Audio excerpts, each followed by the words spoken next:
Hello thinkers, कैसे हैं आप सभी। आशा करता हूँ, उम्मीद करता हूँ कि आप अच्छे होंगे, खुश होंगे। अगर जीवन में कुछ कठिनाइयाँ हैं तो कोई बात नहीं, पार्ट है लाइफ का। आप अपने हौसलों को बुलंद रखिए, ये समय भी चला जाएगा। और मैं मनमोहन हमेशा की तरह आपके लिए लेके आया हूँ बहुत ज़्यादा इंपॉर्टेंट वाली न्यूज़, ऐसी खबरें जो आपके एग्ज़ाम्स के अंदर, कॉम्पिटिटिव एग्ज़ाम्स के अंदर आपको दिलवाएंगी कुछ एक्स्ट्रा मार्क्स। तो आप साथ के साथ रिवाइज भी करते रहिए। हम जो पीडीएफ वगैरह है हमारे टेलीग्राम चैनल के ऊपर अपलोड कर देते हैं, तो आप डिस्क्रिप्शन के अंदर जो लिंक दिया हुआ है टेलीग्राम चैनल का और व्हाट्सएप चैनल का, उसको प्लीज़ फॉलो कीजिए। आपके लिए जो भी कोई इंपॉर्टेंट सोर्स होगा, कोई पीडीएफ वगैरह, कोई लिंक वगैरह, हम वहाँ टाइम टू टाइम अपलोड करते रहते हैं और आप टाइमली जो है अपडेट होते रहेंगे। और इसके अलावा अगर आप इस चैनल पे नए हैं तो सबसे पहले प्लीज़ चैनल को सब्सक्राइब कर दीजिए, इस वीडियो को लाइक कीजिए, शेयर कीजिए, और आपका कोई डाउट है तो कमेंट करके हमें बता सकते हैं। इसके अलावा पट्टी पे जो चल रहा है नंबर, वो व्हाट्सएप नंबर है हमारा, उसके ऊपर आप मैसेज कर सकते हैं अगर कोई आपका कोई क्वेरी है या कोई डाउट है तो। चलिए, ज़्यादा टाइम वेस्ट ना करते हुए हम आते हैं आज की पहली न्यूज़ के ऊपर कि ब्रिक्स कंट्रीज ने, ब्रिक्स मतलब ब्राज़ील, रशिया, इंडिया, चाइना और साउथ अफ्रीका, ठीक है, इनमें से जो चार थी स्टार्टिंग में, ये जो एक तरीके से एक क्लब लगा लो कंट्रीज का, ठीक है, वो है। स्टार्टिंग में चार ने मिलके एक एक्रोनिम चार का था, क्योंकि चार थी, बाद में जब साउथ अफ्रीका आया तो एस और जुड़ गया, ब्रिक्स। और फर्दर अब जो है और कंट्रीज भी इसके अंदर शामिल हो गई हैं। यहाँ पे आप देख सकते हैं, साउथ अफ्रीका के बाद सऊदी अरेबिया भी अब इस फोरम में शामिल है, इजिप्ट भी है, इथियोपिया भी है, ईरान भी है और यूएई भी है भाई, ठीक है। तो हाल फिलहाल आज के दिन इसके अंदर 10 कंट्री जो हैं इसकी मेंबर हैं। तो जो ब्रिक्स नेशंस थे, उन्होंने एक नेशनल डेवलपमेंट बैंक बनाया था 2015 के अंदर, जिसका मेन एम था कि वो जो है, जो कंट्रीज मेंबर कंट्रीज हैं और उसके एडजेसेंट जो एरिया है या फिर और जो डेवलपिंग कंट्रीज है उस एरिया की, उसके अंदर जो डेवलपमेंट के काम के लिए जो है उनको फंडिंग करे, ठीक है। अब आपके अंदर ये क्वेश्चन भी आ सकता है कि एशियन डेवलपमेंट बैंक के लिए भी मैंने आपको कुछ बताया था। एशियन डेवलपमेंट बैंक ने जैसे फोरकास्ट की थी जीडीपी इंडिया की, तो एशियन डेवलपमेंट बैंक का भी यही कुछ एम रहता है। पहली बात तो क्वेश्चन ये अराइज होता है कि दोनों में डिफरेंस क्या है। एशियन डेवलपमेंट बैंक जो है वो बहुत पहले का बना हुआ है और उसके अंदर 30+ मेंबर जो हैं कंट्रीज हैं, ठीक है। ये थोड़ा सा जो है छोटा ग्रुप है तो फोकस ज़्यादा रहता है। दूसरा जो है उसके अंदर जो वीटो वगैरह का चक्कर है, वोटिंग वगैरह का चक्कर है एशियन डेवलपमेंट बैंक के अंदर, यहाँ थोड़ा सा नहीं, सॉरी, एशियन डेवलपमेंट बैंक के अंदर क्या है कि जिसका जितना ज़्यादा शेयर होगा उसकी जो रेशो है, वोट वैल्यू जो है उस हिसाब से डिसाइड होती है। लेकिन यहाँ नेशनल डेवलपमेंट बैंक में ऐसा नहीं है, थोड़ा सा डेमोक्रेटिकली जो है एडवांस है, ठीक है। और वीटो वगैरह का चक्कर नहीं है यहाँ, ठीक है। तो ऐसी दो चार जो हैं डिफरेंसेस इन दोनों के अंदर हैं जो इन दोनों को अलग करते हैं। तो न्यूज़ क्या है कि जो नेशनल डेवलपमेंट बैंक है उसने अब डिसाइड किया है कि वो कुछ बॉन्ड जो है रिलीज करेगा और उनकी डिनोमिनेशन क्या होगी, इंडियन रुपी भाई, ठीक है, इंडियन रुपी होगी। डिनोमिनेशन मतलब भाई जो बॉन्ड होगा उसकी वैल्यू जो है इंडियन रुपी के अंदर रखी जाएगी। और बॉन्ड क्या होता है, बॉन्ड कोई भी, यूं लगा लो कि एक कागज, एक सर्टिफिकेट जो इशू किया जाता है किसी बैंक के द्वारा, और जो लेता है कोई कैंडिडेट या कोई इंडिविजुअल लेता है या कोई कंट्री जो है उसको लेती है।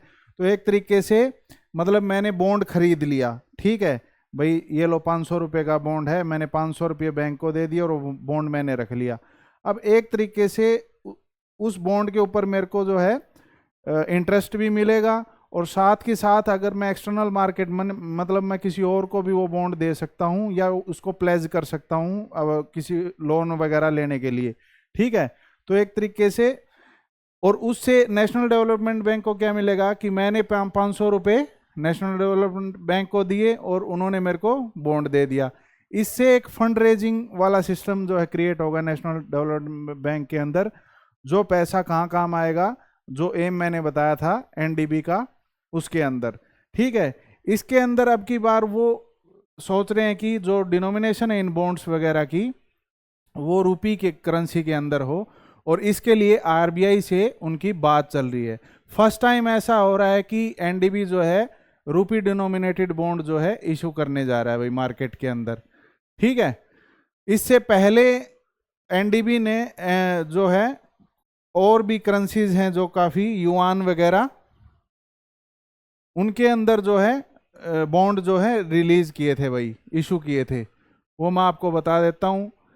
Previously the NDB has raised fund in Chinese yuan and south African rent, और उसके द्वारा जो है इन्होंने जो अपने एम है उसके लिए फंड रेजिंग की थी। ठीक है, और इसके और कुछ न्यूज़ में इसमें जो इम्पोर्टेंट हो, ये मैंने बता दिया कि ब्रिक्स क्या होता है, फिर ब्रिक्स ने एनडीबी बनाया 15 में, ये मैंने बता दिया। और बॉन्ड क्या होता है ये मैंने आपको बता दिया, कैसे फंड रेजिंग होती है ये मैंने आपको बता दिया। जो एनडीबी का एम है वो 400 से 500 मिलियन डॉलर जो है रेज करने का है 3 से 5 साल के अंदर भाई।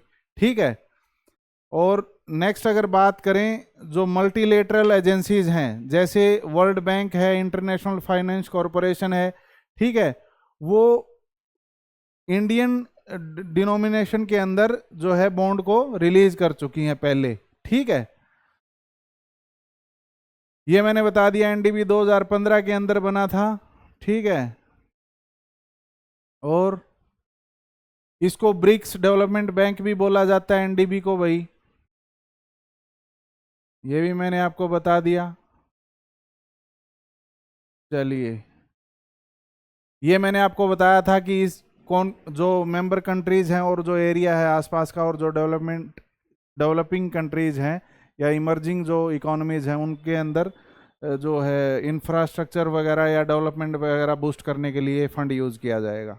चलिए, नेक्स्ट हम बात करते हैं, कैबिनेट ने अप्रूव कर दी है 4 multi tracking rail project. Multi tracking मतलब एक साथ कई लाइनें रेल की। ठीक है, और ऐसी ऐसी 4 मल्टी ट्रैकिंग रेल प्रोजेक्ट जो है जो कितने के बनते हैं 24,634 करोड़ के, लगभग 24,000 करोड़ जो बजट है।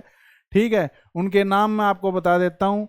वर्धा भुसवाल के, जो वर्धा से भुसवाल के अंदर जाती है, उसके अंदर 3rd और 4th लाइन जो है स्टार्ट हो जाएगी, जो कितनी पड़ती है 314 किलोमीटर, 314 किलोमीटर महाराष्ट्र के अंदर है ये। गोंडिया डोंगरगढ़ 4th लाइन उसके लिए अप्रूव हो गई है, 84 किलोमीटर लंबी, ये भी महाराष्ट्र और छत्तीसगढ़ को जोड़ती है भाई। ठीक है, वडोदरा और रतलाम 3rd और 4th लाइन जो है शुरू हो गई हैं, 259 किलोमीटर है, गुजरात और मध्य प्रदेश को जोड़ती हैं भाई। ठीक है, और इटारसी भोपाल बीना, इसके 4th लाइन जो है शुरू हो गई है, 237 किलोमीटर मध्य प्रदेश के अंदर जो है ये है भाई। ठीक है, ये 4 प्रोजेक्ट थोड़े याद रखना।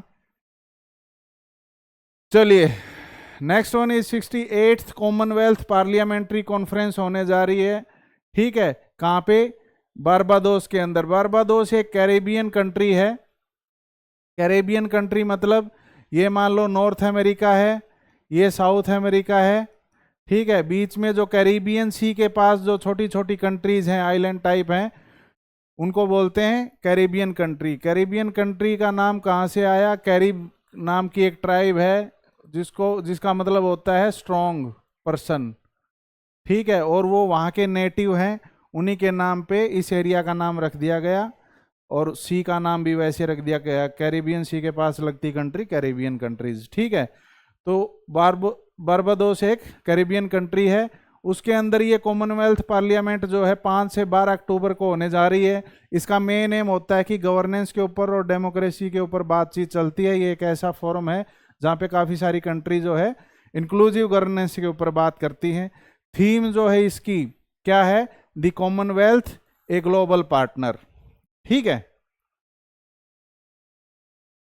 चलिए इसमें याद ऐसे याद रखना है कि भी 68th जो कॉमनवेल्थ पार्लियामेंट्री कॉन्फ्रेंस है वो कब हुई थी। 2 साल बाद भी पूछ सकते हैं आपसे कि 2025 में हुई थी। कहाँ हुई थी? बारबाडोस में हुई थी। थीम क्या थी? ये थीम थी। ठीक है, आपसे पूछ सकते हैं बारबाडोस कैरेबियन कंट्री है कि नहीं है। ठीक है, तो लाइकवाइज ऐसे क्वेश्चन आ सकते हैं। न्यूज़ को इस्तेमाल कैसे करना है ये आपको आना चाहिए, सिर्फ एक रीडिंग करना ये नहीं है, उसको यूज़ कैसे करना है, उस नॉलेज को जब आप क्वेश्चन अटेम्प्ट करोगे तब आपको पता होना चाहिए कि इस न्यूज़ की रिलेवेंसी क्या है, कि कैसे मैं इसको एक 3 डायमेंशनली इसको इसका पोस्टमार्टम करूं, ताकि जहां से क्वेश्चन जो आ सकते हैं या फिर मैं क्वेश्चन को टैकल कर सकता हूं। ठीक है, चलिए तेलंगाना का जो बाथुकम्मा फेस्टिवल है इसका जिक्र मैंने पहले भी किया था। ठीक है, उन्होंने 2 गिनीज वर्ल्ड रिकॉर्ड जो है वो दर्ज करवा दिए हैं। किस किस चीज़ के लिए? एक तो लार्जेस्ट फ्लोरल अरेंजमेंट के लिए, फूलों का अरेंजमेंट सब लार्जेस्ट, इतना लार्जेस्ट की अवार्ड मिलेगा। ठीक है, और सेकंड जो है most synchronised female dance participants. ठीक है, कि जितनी महिलाएं वहाँ थी वो एक सिंक्रनाइज्ड वे में जो है डांस कर रही थी, उसके लिए भी वर्ल्ड रिकॉर्ड जो है दर्ज करवा दिया गया भाई। ये फेस्टिवल कहाँ का है? तेलंगाना का है। तेलंगाना का है तो तेलंगाना के ऊपर थोड़ी चर्चा कर लेते हैं। कैपिटल वहाँ की जो है हैदराबाद है। गवर्नर है जिष्णुदेव वर्मा। चीफ मिनिस्टर है अनुमुला रेवनाथ रेड्डी। ठीक है, और नेशनल पार्क की अगर मैं बात करूं, कासु ब्रह्मानंद रेड्डी नेशनल पार्क है, और मुरुगवानी नेशनल पार्क है, महावीर हरीना वनस्थली नेशनल पार्क वहाँ पे है भाई।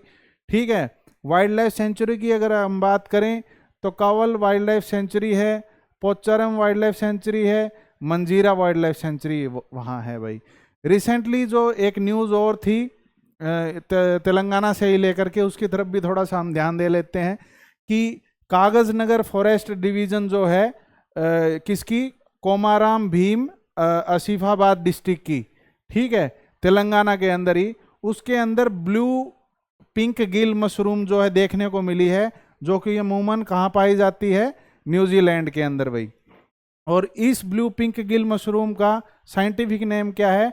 एंथोलोमा होकेस्टेटेरी। ठीक है, ये नाम है इसका। तो ये रिसेंटली न्यूज़ में था, तो ये भी आपको एनवायरनमेंट पॉइंट ऑफ व्यू से याद रखना जरूरी है। चलिए नेक्स्ट हम बात करते हैं, एक बुक एक जर्नलिस्ट ने जो है लॉन्च की है, जिनका नाम है हरिंदर बवेजा, और उसका टाइटल जो है बुक का, they will shoot you madam my life through conflict. उन्होंने जो है 26/11 का जो हमला था उसको, उसका मेमोयर एक दर्ज किया है इस बुक के अंदर, और साथ ही साथ जो ऑपरेशन ब्लू स्टार है उसका भी जो है इन्होंने उसके अंदर यादें संजोई है इस बुक के अंदर। ब्लू स्टार 84 के अंदर हुआ था, 26/11 हमला 2008 में हुआ था, 2008 में। ठीक है, और ये अक्टूबर 1 2025 को नई दिल्ली में लॉन्च की गई है ये बुक। तो कई बार ऑथर वगैरह पूछ लेते हैं कि ऑथर कौन है, बुक का टाइटल दे के, या फिर डेट पूछ लें कब लॉन्च हुई, या फिर ये पूछ लेंगे कि इसके अंदर कौन सी चीज़ें समाहित की गई हैं। चलिए जी, नेक्स्ट है बैडमिंटन वर्ल्ड फेडरेशन के द्वारा जो वर्ल्ड जूनियर चैंपियनशिप चल रही थी, गुवाहाटी के अंदर चल रही है, सॉरी चल रही थी नहीं, गुवाहाटी के अंदर चल रही है। ठीक है, और 17 साल बाद इंडिया सेकंड टाइम इस चैंपियनशिप को होस्ट कर रहा है। इससे पहले पुणे में हमने होस्ट की थी 2008 के अंदर। ठीक है, ये बस इतना ही याद रखना है कि 6 से 9 अक्टूबर के बीच जो है, 6 से 19 अक्टूबर के दौरान ये चैंपियनशिप जो है चलती रहेगी, और लगभग 36 नेशन टीम्स जो है पार्टिसिपेट करेंगी। मेन काम तो तब भी होगा कि जब इसके रिजल्ट्स आएंगे, वो भी याद रखने पड़ेंगे। बस ये भी तो इतना याद रखना है कि जो सेकंड टाइम BWF का जो चैंपियनशिप हुई थी वो इंडिया में कहाँ हुई थी, या फिर कब हुई थी, या फिर इससे पहले कहाँ हुई थी, कब हुई थी। ठीक है, अभी इस न्यूज़ में इतना ही याद रखना है। चलिए जी। इंडिया की वेट लिफ्टर है एक मीराबाई चानू जी, उन्होंने बहुत अच्छा प्रदर्शन दिखाया और सिल्वर मेडल जो है वो लेके आई हैं। जो वर्ल्ड चैंपियनशिप चल रही थी उसके अंदर उन्होंने 48 किलो की category, 48 kilo women's 48 KG category के अंदर सिल्वर मेडल हासिल किया है। और साथ ही साथ उन्होंने नेशनल रिकॉर्ड जो है सेट कर दिया है। किस किस कैटेगरी के अंदर? क्लीन एंड जर्क के अंदर और टोटल लिफ्ट के अंदर। वेट लिफ्टिंग के अंदर 3 जो है स्टाइल होते हैं, एक क्लीन एंड जर्क, एक टोटल लिफ्ट और एक स्नैच। ठीक है, ये बस इसमें वेट को उठाने की जो टेक्निक होती है या पोस्चर जैसे वगैरह वो वाला जो एक डिफरेंस हो जाता है तीनों के अंदर। ठीक है, और ये चैंपियनशिप कहाँ चल रही थी भाई? फोरदेन, जो कि नॉर्वे के अंदर है। ठीक है, वहाँ चल रही थी, उन्होंने वहाँ सिल्वर मेडल जो है हासिल किया है। बाकी मेडल की जो टैली है उसके ऊपर थोड़ा सा ध्यान दे लेते हैं। लगभग 26 कंट्री वहाँ पार्टनर थी, तो एक टफ कंपटीशन वहाँ पे देखने को मिला। गोल्ड जिनको मिला है उनका नाम है राई सोंग गम, जो कि नॉर्थ कोरिया से हैं। उन्होंने वर्ल्ड रिकॉर्ड जो है दर्ज कर लिया है भाई। ठीक है, सिल्वर मीराबाई चानू जैसा कि मैंने आपको बताया, और ब्रॉन्ज मिला है थान्याथन सुखचौरन, ठीक है, थाईलैंड से। ठीक है, साथ ही साथ जो राइसोंगम है नॉर्थ कोरिया की, उन्होंने वर्ल्ड रिकॉर्ड जो है वो दर्ज कर दिया है। किस 3 कैटेगरीज के अंदर जो है उन्होंने वर्ल्ड रिकॉर्ड दर्ज किया है। स्नैचिंग के अंदर भी, वो वाली चेन स्नैचिंग नहीं है, ये स्नैच जो एक टेक्निक है वेट लिफ्टिंग की, उसके अंदर 91 केजी इन्होंने उठाया। क्लीन जर्क के अंदर 122, टोटल लिफ्ट के अंदर 213। ठीक है, तीनों कैटेगरी के अंदर जो है इन्होंने लीड किया है भाई। चलिए नेक्स्ट हम चलते हैं। इंडियन एयरफोर्स डे मनाया जाता है 8 अक्टूबर को हर साल। इसकी शुरुआत हुई थी 1932 में भाई। ठीक है, 1932 में इसकी शुरुआत हुई थी और हर साल ये 8 अक्टूबर को सेलिब्रेट किया जाता है। इंडिया की जो फर्स्ट फ्लाइट है वो कब पिक्चर में आई थी? 1 अप्रैल 1933 पिक्चर में आई थी। इसका मतलब ये नहीं है कि किसी ने उसकी फोटो खींच ली थी। पहली फ्लाइट कब उड़ी थी? 1 अप्रैल 1933 को उड़ी थी। ठीक है, थोड़ा शब्दों की तरफ इतना भी मत जाना जितना मैंने 1-2 क्लासेस में बोला है। मेरे शब्दों में मत जाना, यहाँ जो लिखा हुआ उसके उनके शब्दों में जाना। अगली बात, नोबेल प्राइज बांटे जा रहे हैं भाई। मैंने आपको फिजिक्स के लिए बता दिया था, सॉरी मेडिसिन के लिए मैंने आपको बता दिया था। तो आज थोड़ा नोबेल प्राइज के ऊपर चर्चा कर लेते हैं कि नोबेल प्राइज की हिस्ट्री क्या है। नोबेल प्राइज 1901 से लगातार हर साल जो है दिए जा रहे हैं। ठीक है, और एक स्वेडिश केमिस्ट और इंजीनियर थे अल्फ्रेड नोबल, उन्होंने अपनी वसीयत लिखी थी कि जितना भी मेरा मतलब एसेट वगैरह सारा कुछ है उसका XYZ जो अमाउंट है परसेंटेज का, वो जो है डिस्ट्रीब्यूट किया जाए उन लोगों को जो इन 5-6 कैटेगरीज के अंदर कुछ एक्स्ट्रा ऑर्डिनरी और जो ह्यूमैनिटी के काम आए ऐसी चीज़ों को के अंदर जो कुछ इनोवेशन किया हो जिन्होंने। ठीक है, अब इन्हीं कैटेगरीज की हम बात कर लेते हैं और अवार्ड कौन कौन सी एकेडमी देती है, कौन कौन सी कैटेगरी को, ये हम देख लेते हैं। और अब तक कौन कौन से अवार्ड 2025 के मिले हैं, किस कैटेगरी के अंदर मिले हैं, वो हम देख लेते हैं। फिजिक्स के अंदर जो अवार्ड देते हैं वो royal Swedish academy of science जो है अवार्ड देती है भाई। केमिस्ट्री के अंदर सेम एकेडमी जो है अवार्ड देती है। फिजियोलॉजी और मेडिसिन जिसको मैंने कवर करवाया था, 3 लोगों को मिला था, वो नोबल असेंबली जो है कहाँ है? कोरोलिंस्का इंस्टीट्यूट के अंदर वो देती है। लिटरेचर के अंदर स्वीडिश एकेडमी देती है। पीस के अंदर नॉर्वेजियन नोबल कमेटी देती है। इकोनॉमिक साइंस के अंदर royal Swedish academy of science देती है भाई। ठीक है, अगर आपको यहाँ से दिख रहा है तो ठीक है, वरना जूम करने का अगर आपके पास ऑप्शन है तो जूम कर लीजिए और रोक के आप इसको देख सकते हैं। अदरवाइज मैं इसकी PDF जो है हमारे टेलीग्राम चैनल के ऊपर, ऑफिशियल जो टेलीग्राम चैनल है उसके ऊपर अपलोड कर दूंगा, तो वहाँ से आप डाउनलोड करके भी पढ़ सकते हैं।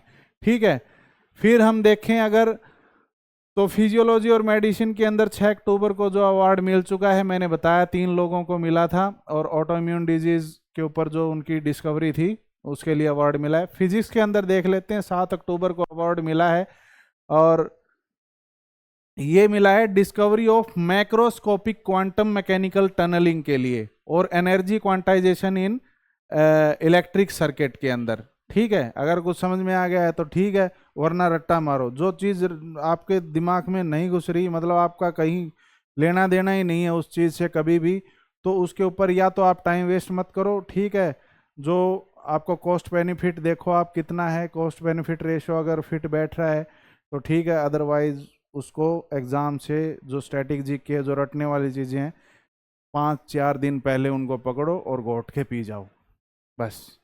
ठीक है, सारी चीज़ें समझने की नहीं होती, यहाँ इंसान ही नहीं समझ में आते, आप ये चीज़ें कैसे समझेंगे। चलिए, केमिस्ट्री के अंदर जो है वो, हाँ, फिजिक्स के अंदर किनको मिला है ये मैं आपको बता देता हूँ। जॉन क्लार्क और माइकल एच डेवॉर्ट और जॉन एम मार्टिनिस को। ठीक है, और ये मैक्रोस्कोपिक क्वांटम मैकेनिकल टनलिंग के अंदर इनको अवार्ड मिला है। केमिस्ट्री के अंदर जो कि 8 अक्टूबर को मिला है, किन किन को मिला है? Susumu Kitagawa, Richard Robson and Omar Yaghi. और किस चीज़ के लिए मिला है? Development of metal organic framework. ठीक है, एक मेटल ऑर्गेनिक फ्रेमवर्क इन्होंने तैयार किया है, उस चीज़ के लिए इनको अवार्ड मिला है भाई। लिटरेचर, पीस और इकोनॉमिक साइंस के अंदर अभी अवार्ड नहीं अनाउंस हुआ है, आने वाले दिनों में मैं आपको अपडेट कर दूंगा। ठीक है, तो ध्यान रखने योग्य बात तो ये है कि 3 और 3 6 कैटेगरी के अंदर अवार्ड मिलते हैं। 1901 से अवार्ड मिलने लगा था, अवार्ड शुरू किया था अल्फ्रेड नोबल ने। और अवार्ड कौन कौन सी कैटेगरी को कौन कौन सी एकेडमी देती है ये ध्यान रखो। और 2025 को अवार्ड किन लोगों को मिला है और किस चीज़ के लिए मिला है। ठीक है, चलिए अगली जो न्यूज़ है, टाइफून मातमो। टाइफून मातमो हिट कर चुका है सदर्न चाइना को और मेजर डिस्ट्रप्शंस वहाँ पे क्रिएट हो चुकी हैं। इस न्यूज़ में इतना याद रखना, अगर आपको टाइफून मातमो दिखे कहीं तो चाइना क्लिक कर देना बस, दैट्स इट। लखनऊ ने लॉन्च कर दिया है पहला animal birth control training centre.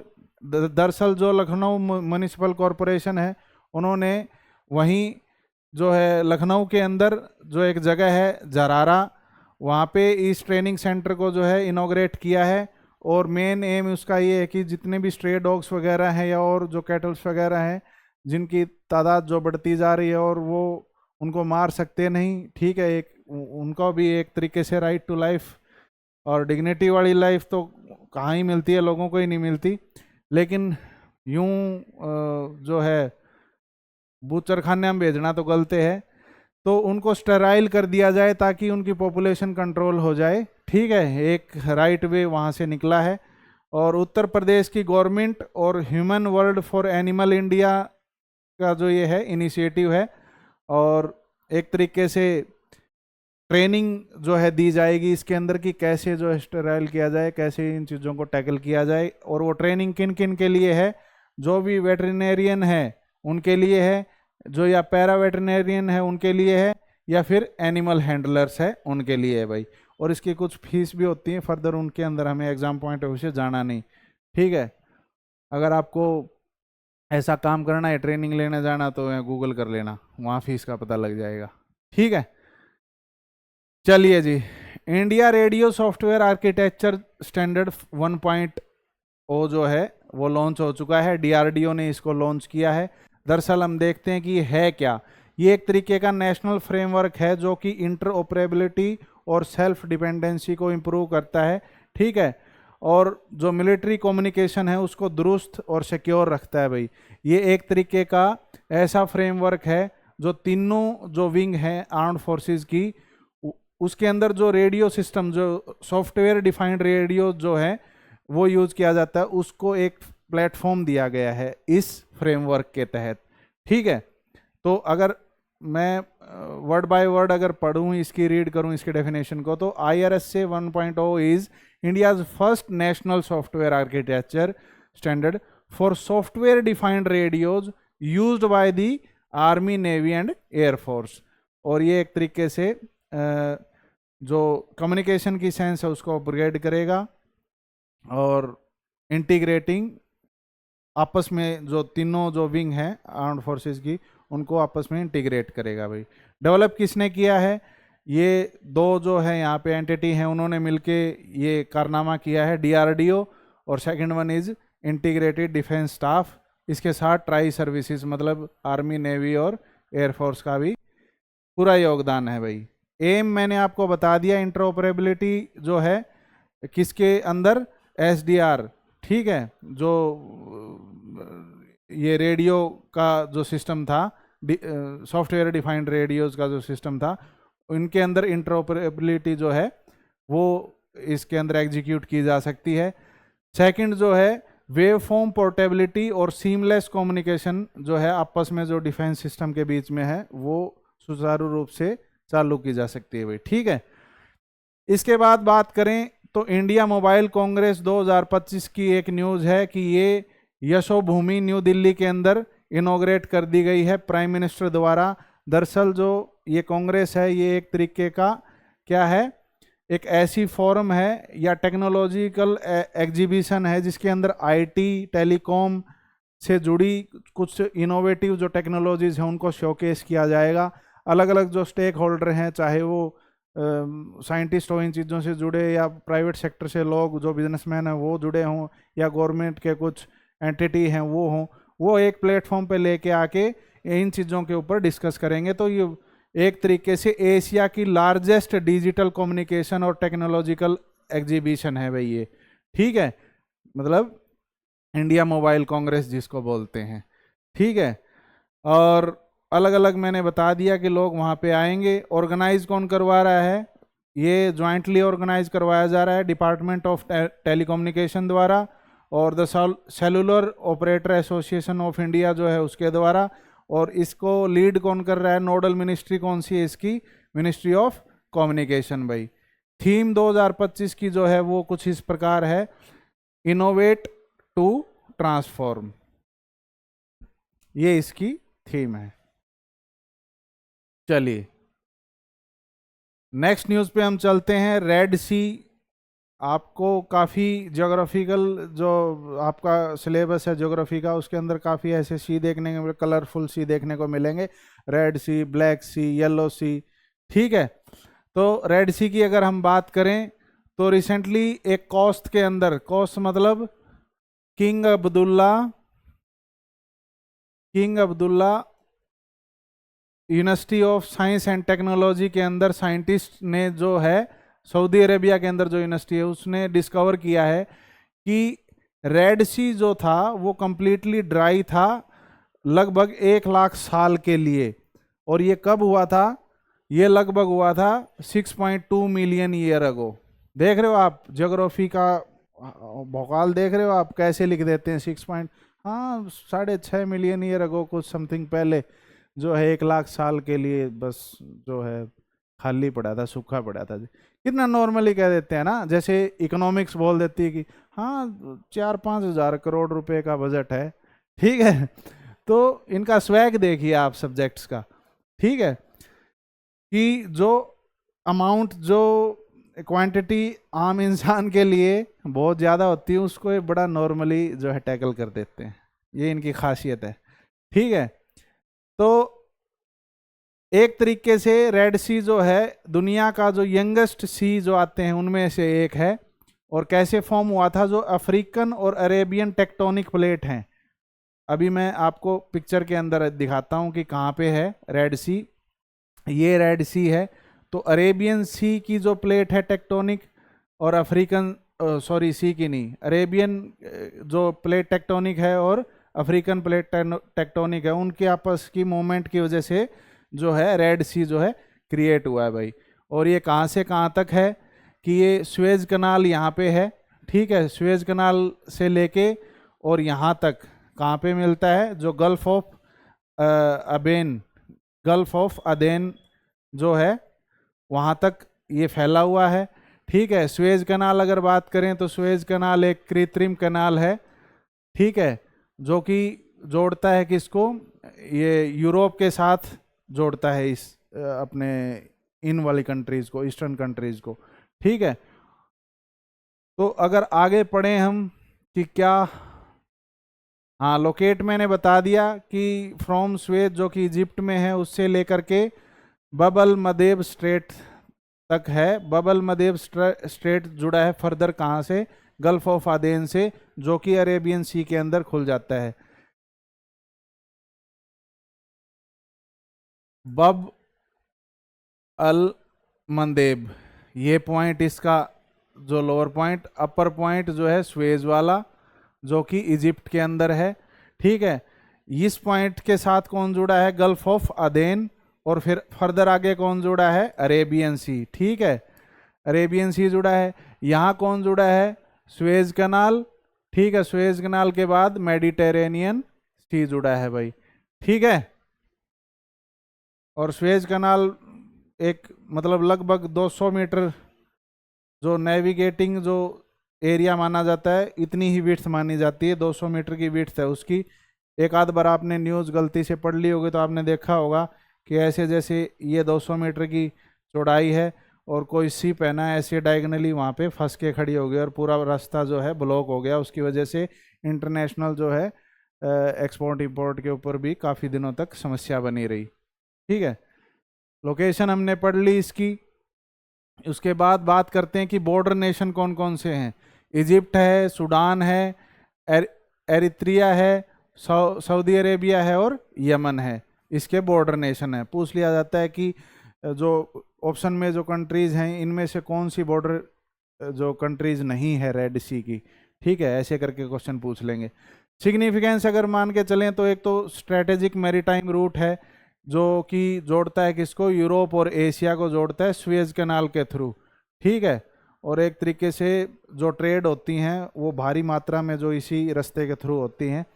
और इकोनॉमिक इम्पोर्टेंस है ही, जहाँ से ट्रेड होगी और टूरिज्म फिशिंग वगैरह की सारी चीज़ें जो है यहाँ मतलब ये एक तरीके से हब बना हुआ है इन चीज़ों का, तो इसलिए भी इकोनॉमिक इम्पोर्टेंस भी इसकी है। ठीक है, फोटो मैंने आपको दिखाई दी, ज़्यादा अच्छी लगे इसको फ्रेम करवा लेना, अपने घर के अंदर लगा लेना। ठीक है, आज के लिए इतनी ही न्यूज़ थी, इतना ही फोल्डर आपके लिए मैं जुटा पाया कि आप इसको मतलब धीरे धीरे चबा के और अपने दिमाग तक लेके जाएं और कोशिश करें कि रिवाइज करते रहें ताकि डी डे तक यानी फाइनल डे जिस दिन मतलब वो इंतकाम का दिन होगा और एग्ज़ाम सेंटर के अंदर आप बैठे होंगे, वहाँ जो है वो चीज़ें आपके काम आ सकें, उस तक जो है अपनी याद को दुरुस्त रखना है। ठीक है, मैं मनमोहन फिर मिलूँगा आपको नई क्लास के साथ, नई न्यूज़ के साथ। और मेरी टीम की हर मुमकिन कोशिश रहेगी कि आपकी हम ज़्यादा से ज़्यादा स्टडी के अंदर हेल्प कर सकें, जो भी जितना भी हमारा एक्सपीरियंस है वो आपके साथ शेयर कर सकें। तो thank you very much thinkers for watching us. बने रहिए हमारे साथ आई थिंक क्लास के ऊपर। फिर मिलते हैं, चलिए।